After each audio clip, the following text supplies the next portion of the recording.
moving very quickly, as you can see on the screen there.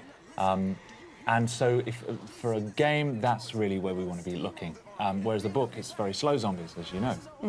So we've chosen to stick more to the movie universe, but what we loved so much about the book is the way it tells the story. You get a picture of this entire war, this period in history, through the eyes of many different people all around it. So we've gone for a similar thing with the game. I love that. Yeah. So we have, in the release, the initial release, we have 3 episodes, and each episode deals with a different group of survivors. So there's 12 characters in total in the game. That's fantastic. All playable. And we've got an episode in Moscow, Russia. We've got an episode in Jerusalem, Israel, and an episode in New York City. Oh, that makes me so excited. I have to explain, I'm so excited because, you know, these are very, very pivotal moments in the book that take place in the places you've mentioned. Yeah. So I'm really looking forward to seeing what you've set in those locations. Cool, good. Now, this game is 4-player co-op. Yes. And anytime that something else has a byline that's similar to another game, it gets compared to it. So Left 4 Dead 2, or Left 4 Dead and Left 4 Dead 2, the series, is also 4-player co-op with zombies and that kind of stuff. Yeah. Tell us the difference that this game makes. You've mentioned the similarities, 4-player co-op and zombies. Yep. Beyond that, we've gone a very different direction. As I've already said, we deal with massive numbers of zombies in this game. So you'll be facing 500 at a time, with just 4 of you holding out against them. It's third person as well. And it's more of there are strategic elements to it which are completely new to the zombie genre. So when you're facing these zombies, you're going to have the opportunity to build up defenses from scavenged defense kits that you find lying around. And you've got limited resources, so you can't just build whatever you want. Okay. So you've got to think on your feet, grab what you have, and then place it around the environment as best you can. And then grab heavy weapons and just face massive numbers as they come pouring in. Some environments are closed, and so you want to use them in a certain way. Other environments, there's a scene in Moscow, a huge frozen river right outside the Kremlin, completely undefendable, and you've got to do what you can to hold your ground. So what kinds of and weapons? no pills in our game. No pills? Yeah. No pills. How about puke? Yeah, no comment. There might be some puke. What kinds of weapons can we expect to be using in this game? We have really gone for it with the weapons. There's a huge number. You've got 3 classes of weapons. You've got your primary, your secondary, and your heavy. Primary weapons, we've got something for everybody. We've got assault rifles, we've got shotguns, we've got sawn-off shotguns, we've got crossbows with exploding tips, no less. And we've got SMGs, a variety of different of those weapons. Secondaries, we've got silenced pistols, sawn-off double-barrel shotguns, and then heavy, we've got rapid-fire combat shotguns, RPGs, heavy machine guns.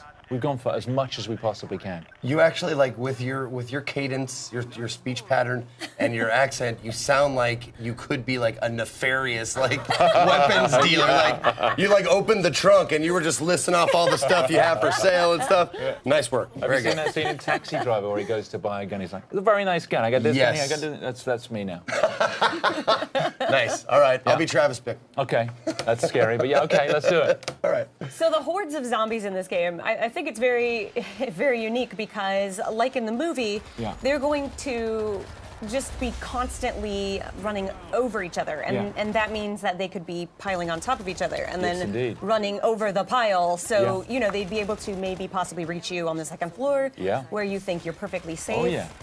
So I think that's a really interesting thing to bring to this genre, especially. I mean, we're pretty much getting used to fast zombies. You can see right there, they're actually pyramiding up now. There it is. Oh my God. And climbing the walls.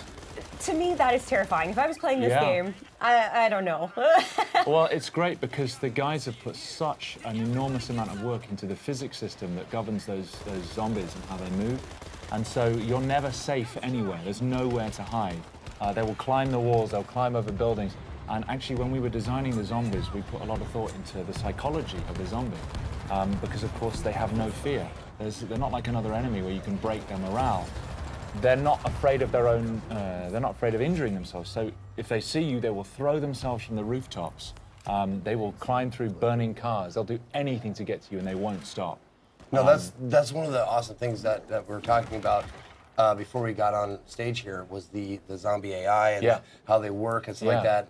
And I've always liked the idea better of an intelligent or a more like a hunter zombie. Also, can we call them Zeeks? We can call them Zeeks. By the way, zombies are sometimes called Zeeks in this game and in the books and the movies and stuff. So let's call them Zeeks from now on. You heard it here. Anyway, no, I love that the idea of hunting. Like they're trying to eat you for food or trying to procreate, which are like the two basis instincts of any living thing. There's no zombie procreation in our game, I'm afraid to say. Oh, really? Yeah, I'm afraid there's. Oh, that's what I meant. I didn't mean like making love. Okay. I meant like biting and turning. Transmission. Okay. That's what I meant. Okay, right, I see. Okay. Get your mind out of the gutter, man. Come on. Like, what can I do? Yeah. Oh my goodness. No, do they? Because it looks like they flow like a ant hive. Yes. Or ant hive. Ant colony. Yeah, there you go. an ant colony, yeah. An ant hive, whatever. Yeah, sure. Let's make some metaphors. Sure. But yeah, it looks like they like work like that. Like they swarm. They're not just 500 kind of independent individuals. They respond as a swarm, and so they will move and flow, not just with. I mean, when they see you, they'll move towards you the best way they can. But if there's a wall in the way, they'll pyramid up and try and get over the top of each other and over the edge. But also, a lot of them, if you shoot them and they collapse in front of you, the ones behind will just trample over the top of them. Just to get to you. Exactly, just to get to you. And I can tell you, when you're standing there and the only thing you've got is you've run out of primary ammo and you've just got your silenced pistol and you've got 300 zombies coming towards you, it's pretty damn scary. Yeah. Well, that's going to be me, obviously, because I've never been very accurate. I've always been a spray and pray kind of guy. Yeah. But thankfully, you said there's a myriad of weapon choices, so yes. I can be the heavy guy. Yes, you can. Like, not just the heavy guy, but there's we've got character development, so you've got progression. As you build up experience, you can develop your character. You specialize in a class. You have a skill tree. You've got weapon progression as well, so you're customizing your weapons and building up on that. So there's just so much room for growth in the game. Can you tell us more about the characters? Are these player created or are these specific characters that you've written? Yeah, so we've written these characters. We've put a lot of thought into their backstories. What I like so much about the book is there's a lot of normal people who survived in the war because of characteristics they already had.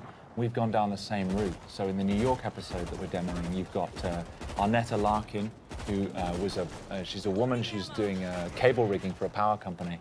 And she's just trying to get home to her kids to see if they're still alive. We've got Tashawn Collins, who is a firefighter, was a firefighter.